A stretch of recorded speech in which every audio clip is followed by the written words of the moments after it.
3 év, 4 DLC, egy gonosz mesterséges intelligencia a saját kezembe, és most vége. Az Atomic Heart lezárult, de a furcsa az, hogy nem a befejezés maradt meg bennem, hanem az, amit a folytatásról elárult. Ez itt az Atomic Heart Blood and Crystal. Csapjunk is bele! A sztori röviden. 1955-ben járunk egy alternatív Szovjetunióban, ahol a Polimer nevű technológia robotokat irányít, embereket köt közös hálózatba, és létrehozza a látszólag tökéletes utópiát, a Kollektíva 2.0-át. Te P3 vagy, Szecsenov elit katonája. Az oldaladon Charles egy mesterséges intelligencia, aki végig kísér a robotlázadás közepén, aztán kiderül, hogy semmi sem az, aminek látszik. Szecsenov manipulált az egész rendszert, Charles pedig végig hazudott neked. Az egyetlen szövetségesedből lesz a végső ellenség. Megöli Szecsenovot, lenyúlja a Kollektívát, téged pedig a limbóba vág egy furcsa tudott börtönbe. Ez az alapjáték sztoria. A Blood and Crystal pontosan innen indul. A feleséget Kátya, aki az alapjáték végén szinte elveszett, kihúz a limbóból, és most már nem egyedül indulsz Charles ellen. P3 és a csapata bevonulnak a Crystal komplexbe a végső leszámolásra, és itt jön az első nagy változás. Charles most már nincs a kezedben, ő a fő ellenség. Helyette egy Nora nevű mesterséges intelligenciát töltenek a kesztyűdbe, és Nora egy igazi karakter. Ha hiányzott Charles dumája, Nora bőven kárpótol. És persze a hangulat, az Atomic Heart látványa egy csapda. Belenézel és nem akarsz kijönni belőle. A Crystal komplex meg még erre is rátesz egy lapáttal. Neon polimer csövek, repedező szovjet beton és a fény, ami úgy szűrődik be, mintha víz alatt lennél. Egyszerre néz ki úgy, mint egy titkos katonai labor, és mint valami lázálom, amiből nem tudsz felébredni. Nálam ez a Vibe sorozat legnagyobb fegyvere. Aztán jönnek az új ellenségek, a polimorfok. Harc szempontjából folyamatosan elemet váltanak, tűz és jég között. Szóval neked is váltogatnod kell ellenük a taktikát, engem néha sikerült megizasztaniuk. De nem a harc volt meg leginkább, hanem egy olyan sztori csavar, ami egyszerűen a földhöz vágott. Kiderül, hogy az alapjáték jó befejezése, ahol P3 megúszta az egészet, sosem volt valódi. Azt egy Lebedem nevű tudós építette be, nyersz hallja fejébe, mint egy szimulációt, ami ennél is durvább, az első 2 DLC is csak egy álom volt, amit ebből a befejezésből kiindulva játszottál végig. Meg sem történt. A hivatalos kánon az a sötét végkifejlet, ahol Charles nyert. De a játék itt nem áll meg, mert Nora egy ponton szembe megy ezzel. P3 azt mondja, az egész szimuláció volt, meg sem történt. Nora meg visszakérdez, mert ő abból a szimulációból tudást, tapasztalatot és képességeket szerzett, és levonta a tanulságait. Egy év számára pont ez a valóság, és ha így van, akkor honnan tudod, hogy ez itt most nem egy újabb szimuláció? Ez nem egy sima csavar egy lövöldében, ez egy kérdés, amit napokig pörgettem a fejemben, mert ez azt jelenti, hogy az Atomic Heart 2 nem cipel magával semmilyen terhet, tiszta lap. P3 visszatér, de gyakorlatilag a nullára. Ami nagyon tetszett, elsősorban a Nora dinamika, mondtam, hogy ő Charles helyére kerül a kesztyűtbe, de ennél többről van szó. Az egész DLC-t végig kíséri ez a folyamatos, morbid szócsata kettőtök között. Flörtöl veled, az idegeidre megy, féltékenykedik, morbid megjegyzéseket tesz harc közben. Pont ettől lesz a komor, beteg világ elviselhető, mert van benne fekete humor. Nálam ez tartotta életben az egészet. A másik a Crystal Complex maga.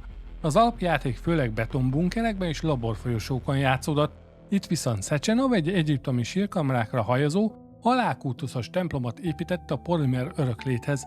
Szobrokkal, kriptákkal, az egész egy túlvilágnak van álcázva.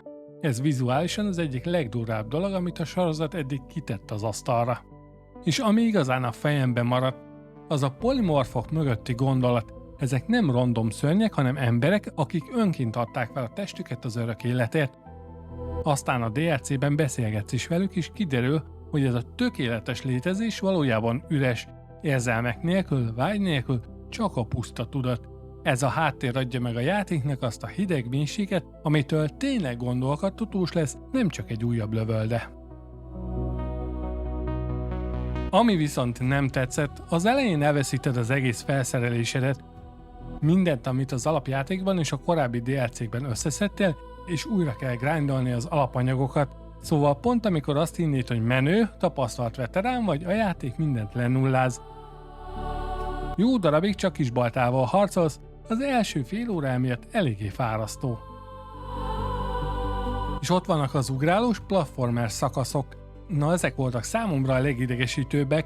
Egy szovjet horror lövöldében nem azért nyomom a gombokat, hogy pixelpontos ugrásokkal szívjak.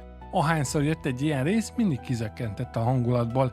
De a legnagyobb pofont a vége felé kaptam. Volt egy bug a gyári menekülős résznél, ahol folyamatosan kiestem a pályáról. Hiába töltöttem vissza újra meg újra, egyszerűen nem akart összejönni, de addig küzdöttem vele, még végül valahogy mégis tovább nem jutottam. A többi csak bosszúság, az élményt nem ölik meg, csak megkarcolják. De az a pályabug, az viszont alaposan megizasztott.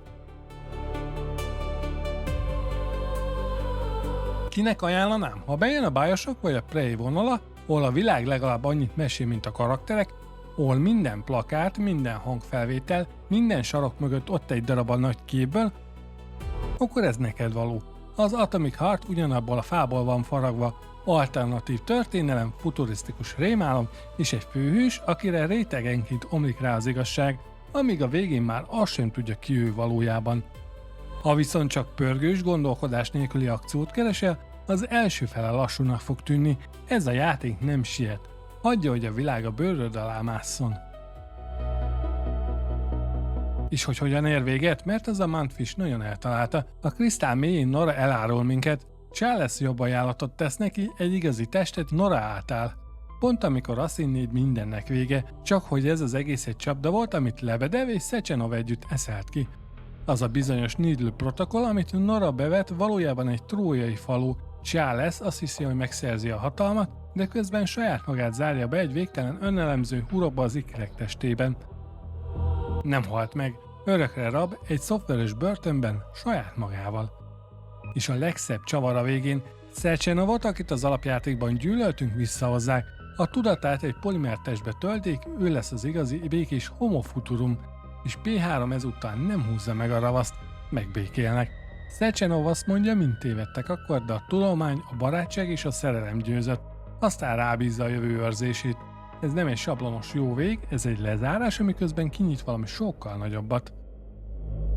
A Mantfish már bejelentette az Atomic Heart 2-t, pár évvel ezután játszódik, P3 visszatér, de elhagyjuk a 38-26-os létesítményt, globális lesz a tét. Azt mondják, a krízis már rég nem a Szovjetunió baja, az egész bolygót szétszedi, és pont ezért maradt meg bennem egy kérdés. Emlékezni fog P3 a szimulációra, vagy tényleg tiszta lappal indul? Charles örökre el van zárva, vagy a polimer mindig visszatalál valahogy?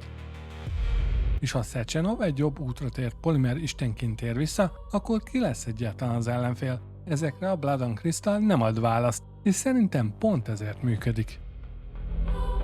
És talán pont ez az oka annak, hogy ennyire szeretem az Atomic Heart világát, mert a robotok, a mutánsok meg az összes őrűz skifi ötlet mögött végig ott van ugyanaz a gondolat. Mi történik, amikor valaki olyan erőhöz jut, amit már nem képes kontrollálni? A Kollektíva 2.0 pontosan erről szólt. Egy technológia, ami jobbá akarta tenni a világot, aztán végül majdnem elpusztította. És ahogy letettem a kontrollert, szembe is jött a stúdió másik játéka, az Ill. Teljesen más világ, teljesen más történet, de ugyanaz az érzés. Egy hely, ahol valami nagyon félrement, és ahol minden sarok mögött az vár, hogy rájöjj, pontosan mekkora bajban vagy. A legújabb előzetes óta nem tudom kiverni a fejemből, úgyhogy a következő videóban erről is beszélünk. Addig is, sziasztok!